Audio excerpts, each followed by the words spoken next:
తమిళనాడులో re election జరిగితే ప్రజల నాడి ఎటు ఉంటుంది? విజయ్ సీఎం కాకుండా పాత పార్టీలు అడ్డుకుంటే వచ్చే రియాక్షన్ ఏంటి? గత చరిత్రలో ఇలాంటి సంక్షోభ సమయాల్లో ఓటర్లు ఎవరికి పట్టం కట్టారు? ఈ ఆసక్తికరమైన ప్రశ్నలకు సమాధానాలు ఈ వీడియోలో క్లియర్ గా తెలుసుకుందాం. తమిళనాడు రాజకీయాల్లో ప్రస్తుతం ఉన్న పరిస్థితుల్లో ఏ పార్టీకి స్పష్టమైన మెజారిటీ రాక ఒకవేళ రీ ఎలక్షన్ జరిగితే అది విజయ్ రాజకీయ ఎదుగుదలకు ఒక బ్రహ్మాస్త్రంలా మారే అవకాశం ఉంది. సాధారణంగా మొదటిసారి ఎన్నికలు జరిగినప్పుడు ఓట్లు వివిధ పార్టీల మధ్య చీలిపోయి హంగేర్పడుతుంది. కానీ ప్రభుత్వం ఏర్పాటు కాకుండా మళ్లీ ఎన్నికలు వస్తే ప్రజల ఆలోచన మారుతుంది. మళ్లీ ఎన్నికలు ఎందుకు? ఈసారి ఒక బలమైన తీర్పు ఇచ్చి స్థిరమైన ప్రభుత్వాన్ని ఎన్నుకుందాం అని జనం డిసైడ్ అవుతారు. పాత పార్టీల రాజకీయ ఎత్తుగడలకు విసిగిపోయిన జనం విజయ్ లాంటి కొత్త నాయకుడికి పట్టం కట్టే అవకాశం మెండుగా ఉంటుంది. గత చరిత్రను చూస్తే ఇలాంటి రియాక్షన్ పవనాలు కొత్త నాయకులకు భారీ విజయాలను అందించాయి. 1980లో తమిళనాడులో ఎంజీఆర్ ప్రభుత్వాన్ని అన్యాయంగా రద్దు చేశారనే కోపంతో ఉన్న ప్రజలు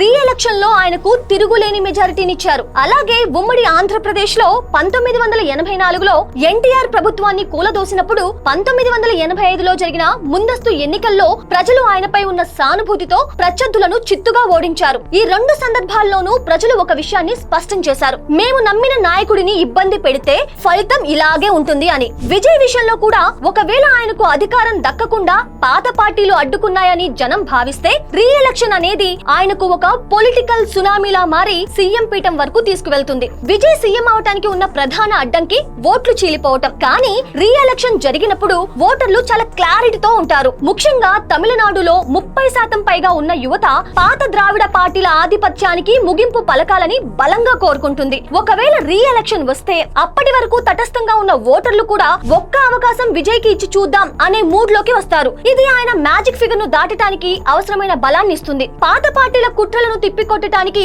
ప్రజలే స్వయంగా సైనికుల్లా మారి విజయ్ ను గెలిపించే అవకాశం ఉంటుంది. దీనికి తోడు ఆయన తన పార్టీ తమిళగా వెట్రి కలగం ద్వారా ఇప్పటికే గ్రామ స్థాయిలో బలమైన క్యాడర్ ను సిద్ధం చేసుకోవటం ఆయనకు అదనపు బలం. మొత్తానికి చెప్పాలంటే రీ ఎలక్షన్ అనేది విజయ్ కు ఒక అగ్ని పరీక్ష లాంటిదే. అయినా అందులో గెలిస్తే వచ్చే ఫలితం మాత్రం అద్భుతంగా ఉంటుంది. రాజకీయ స్థిరత్వం కోసం ప్రజలు ఒకే పార్టీకి ఓటు వేయాలని ఫిక్స్ అయితే ఆ ఛాన్స్ విజయ్ కి దక్కేలా ఉంది. గతంలో ఎంజీఆర్, ఎన్టీఆర్ సృష్టించిన ప్రభంజనాల తరహాలోనే తమిళనాడులో కూడా విజయ్ ఒక కొత్త శకాన్ని ప్రారంభించడానికి ఈ రీ ఎలక్షన్ ఒక బలమైన పునాది అవుతుంది. అప్పుడు ఆయనకు ఏ పార్టీ మద్దతు అవసరం లేకుండానే సొంతంగా ప్రభుత్వం ఏర్పాటు చేసే స్థాయి మెజారిటీ లభించినా ఆశ్చర్యపోనవసరం లేదు. ద్రవిడ సిద్ధాంతాల పురిటి గడ్డపై ఒక సరికొత్త రాజకీయ ప్రయోగం విజయవంతం కావటానికి ఇలాంటి ముందస్తు ఎన్నికలే వేదిక కావచ్చు.